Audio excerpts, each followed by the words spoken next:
আপনারা কারা? এবার কেন এসেছেন? কোনটা চাচ্ছে এটা দিয়ে পিটিয়ে তোর হাত দিমাং সব কিছু আলাদা করে দিই। তো সব আমি আগুন দিয়ে পুড়ে ফেল। আমি তা বলবো কারণ আমার হাজবেন্ড আমাকে শান্ত হতে শিখিয়েছে। গরিবের মানুষ না? হ্যাঁ মানুষ। ওদের সাথে ভালো করে ব্যবহার করা যায় না? জি এখন থেকে ভালোভাবে কথা বলবো।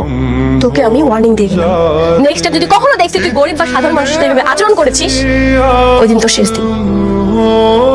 শাড়িটা প্যাক কর। জি ম্যাডাম। বৃষ্টি কই? আরে দরজাটা তো খুলবা।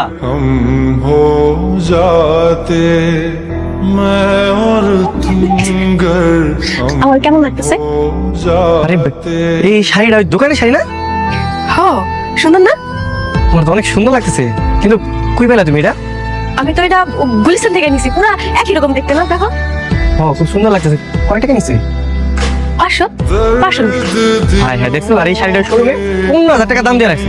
বড় লোক, টাকার কোনো দাম নাই, মানে এই